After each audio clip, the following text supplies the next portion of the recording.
Today among us, we have collaborative partners who have taken a big step forward to build the Fintech Valley ecosystem in partnership with the government of Andhra Pradesh. So let's start by celebrating one such partnership. Lattice 80 is the world's largest fintech hub. It prides itself on creating an ecosystem for fintech startups to collaborate, connect, and co-create. The mission of the independent not-for-profit hub is to offer fintech companies the opportunity to tap into the rich network and resources to develop smart technologies and springboard to international success. It boasts an impressive technological infrastructure that corporate members can leverage and lay a foundation to create a unique world-class community. The objective of this partnership will be to facilitate knowledge sharing between universities based in and affiliated to Singapore and Andhra Pradesh, and to establish a partnership and or joint programs between universities affiliated in and affiliated to in Singapore and Andhra Pradesh and abroad. May I request Mr. Jo Seng-Yun Cho of Lattice 80 and Mr. Jay Chowdhury to exchange the collaborative arrangement.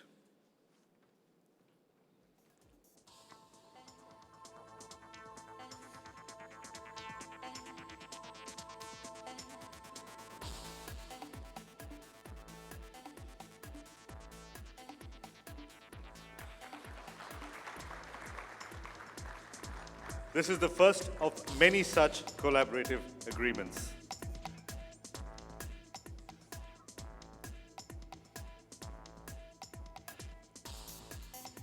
Thank you, Mr. Chowdhury. Thank you, Mr. Cho.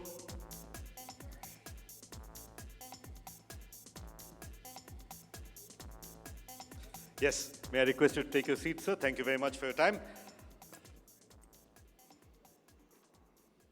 Right, let's move along with the agenda for the day. Before we start, let me tell you a little bit about the exciting day of knowledge, networking, prizes, and opportunities that we have lined up for you. We have panel discussions on some of the hottest topics in fintech, including investing in fintech, consumer behavior, the marketplace, insurance, and blockchain technology. Each of these panelists will feature experts in their fields. We also have some incredible startup energy in our challenges. Five challenges have been put up by our partners: Angel Broking, Bharati AXA, HDFC Life, ICICI Bank, and ICICI Lombard. These business challenges are in the areas of banking, insurance, security, and capital markets. Dozens of startups from all 7 continents have created solutions to these challenges, and you will witness the selection of winners live on stage today and tomorrow. The entries will be judged by expert juries live on stage right here, and the winners get to take home a combined prize of 15 lakh rupees. Don't worry, if you're not a startup investor, you can still win some cool prizes. All you need to do is pull out your phone and tweet. You need to go to our Twitter cafe that's outside this hall during the breaks. Tweet about the Fintech Valley Conference. You can tweet about anything you learned or found interesting. You need to use the hashtag #SpringConference. I repeat that, #SpringConference. If you like your tweet, you'll win some very cool prizes. You can also follow us at Fintech Valley. This conference is the brainchild of the Chief Minister of Andhra Pradesh, Mr. Chandrababu Naidu. He will be joining us via live video conference later in the day. You already know that he's betting big on fintech and IT, so stick around to find out what his new plans for the state are. For everyone looking for great investment opportunities, and for all of you looking to start up your own company, we have startup and exhibitor booths right outside this hall. Please head there during the lunch break and go and make these booths your own. There are over 45 different startups here, so get ready to get started. With that, it's time for our first panel discussion for the day. Complete with industry experts and eminent speakers, this panel promises to show all the potential and opportunity that Fintech Valley holds through the eyes of an investor. The panel discussion is called Funding Fintech, Wearing an Investor's Hat. I now invite our panel of experts, Mr. Abhinav Chaturvedi, Principal Axel Partners, Mr. Prasad Vanga, Founder and CEO of Anton Ventures, Mr. P.S. Srikanth, Investment Director at Hyderabad Angels, Mr. Utkarsh Sinha, Enterprise Technology Investor, Bitchemy Ventures, Mr. Sampath Iyengar, Partner at Forum Synergies, Mr. Puneet Pushkarna from the Indus Entrepreneurs, Singapore. May I request you to leave the center seat free, sir? Thank you. Our moderator for this session will be Utkarsh Palnitkar, Partner, National Head, IGS Advisory Management, KPMG. Mr. Palnitkar, may I request you to take the center seat? Mr. Palnitkar, you have the unenviable job of managing this panel in 35 minutes. All the best, sir. Right, we'll try and do it in 32. We can make it very simple. If these guys just pull out their checkbooks, we'll finish much, much faster. So what we're going to do is a quick round of introductions to the audience in terms of what you do, your outlook towards funding fintech, and then we'll get into a quick round of questions and we'll throw it open to the audience. Could we start from the extreme left? Yeah. Hi, morning. Good morning, everyone. Is it clear? Yeah, it is. Super. I'm Sampath Iyengar. I'm a partner in Forum Synergies Private Equity Fund Managers based out of Bangalore. We are a PE fund set up by a group of former CEOs, and I look after the technology side, and fintech is clearly one of the pillars of the technology investing that we do. The other couple of areas are engineering and consumption. So for my personal background, I've spent 25 years in technology and financial services, management consulting. I've run a hedge fund, now in private equity. My last CEO job was CEO of PSI Data Systems with Aditya Birla Group, and then we acquired Minax, and I integrated that, and so on and so forth. But more of relevance here is, how we look at fintech, right? So we look at fintech as in 3-4 sort of buckets, if I can call it that. One is technology for financial services. Now, we've seen this over many years. Financial services has been a pioneering industry in terms of implementing technology. And when you see technology for financial services, it's all the back office, the mid office across corporate banking, investment banking, retail banking, consumption banking, and so on and so forth. This still represents what we in our industry call a growth opportunity. So there's a lot of growth capital required for technology for financial services that drives a lot of the real work that's still happening.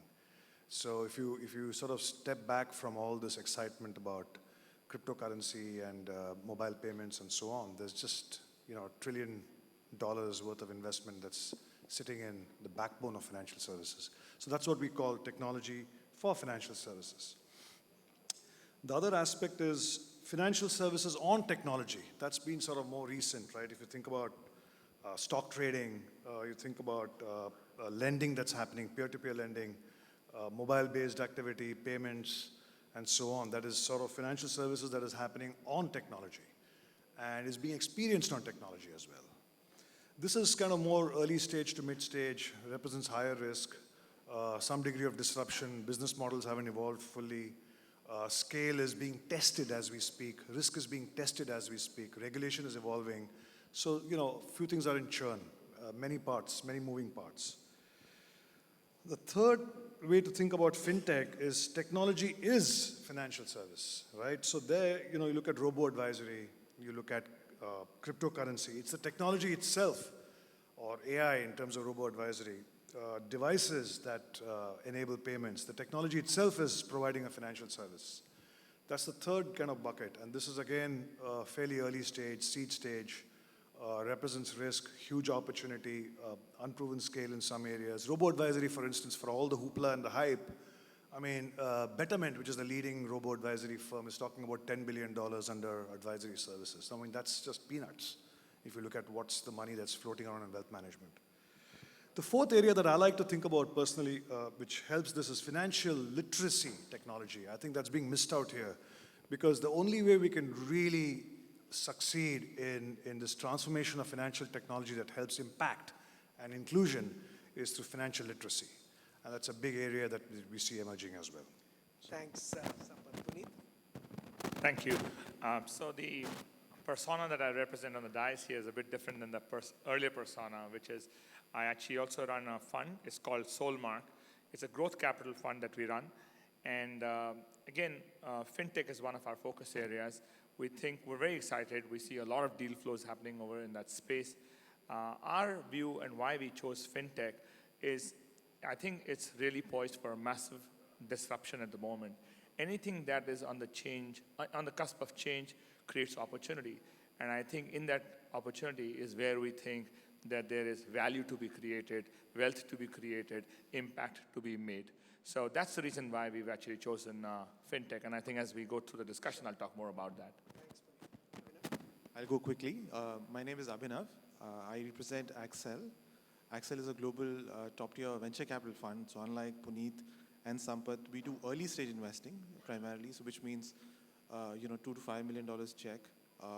We've been fortunate to be partners with great entrepreneurs who have defined categories in their own rights.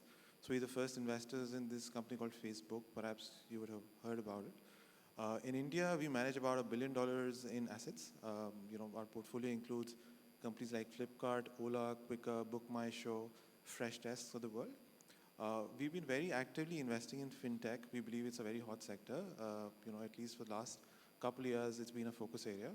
The way we look at fintech very, very quickly is we keep it very simple. We look at it in terms of consumer services for the consumers, and then we look at business financial services. And we have about 8 investments in this space. We have invested a lot of money in this space, and we have seen reasonable traction, and we'll talk about what we are seeing as we move further in the discussion. Hi, I'm Prasad Vanga. I'm the founder and CEO for Anton Ventures. Firstly, thank you, Jay Garu, for having us here. It's always great to be back at Vizag. This is my hometown. I grew up here, have great memories of this place. Antil is primarily what we call as a speed scaling platform. We don't call ourselves as investors, because sometimes when I say I'm an angel investor, I feel like a victim. But anyway, so we are a speed scaling platform. We bring corporates and startups together.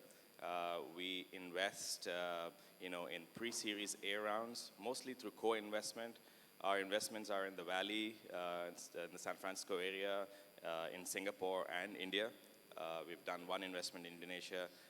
Primarily on the fintech side, we've invested in the largest private investing platform called Funnel in Singapore, and we are bringing that into India.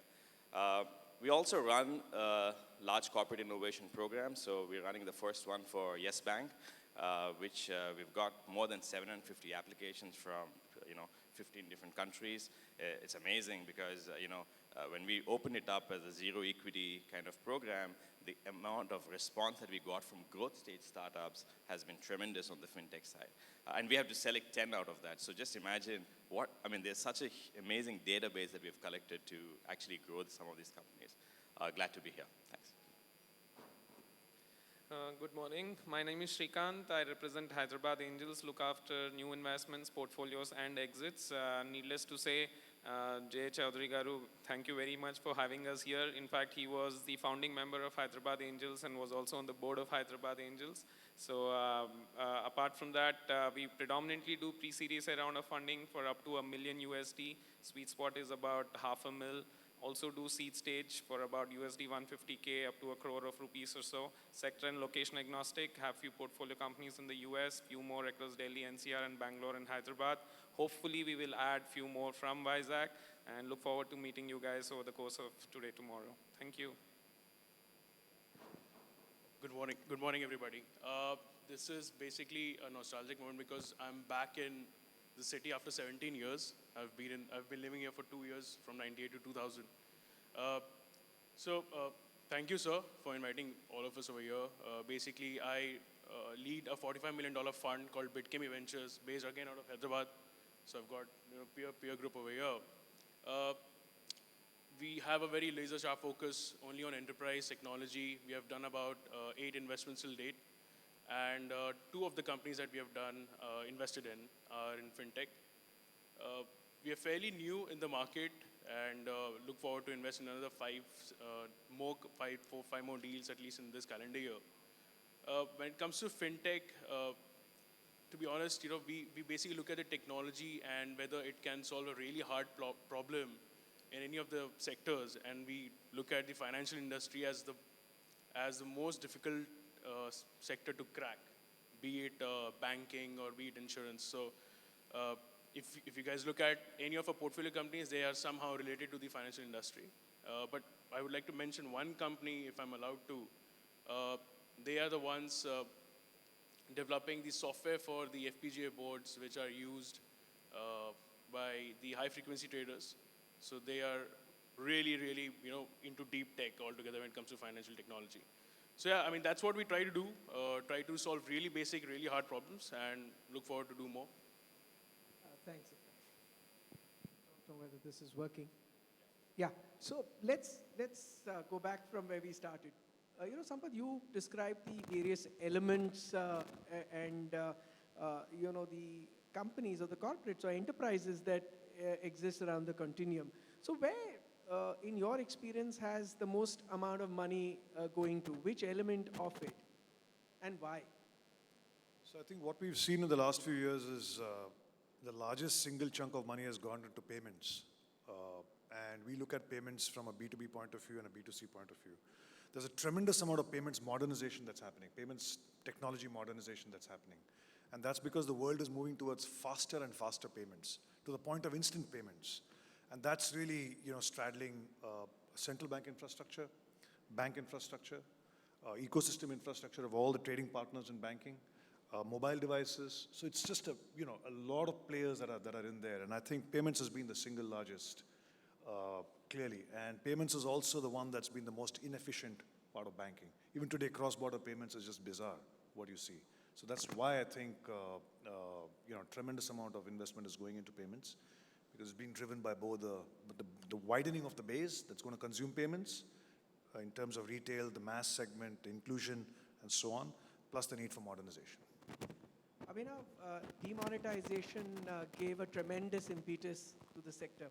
And you have a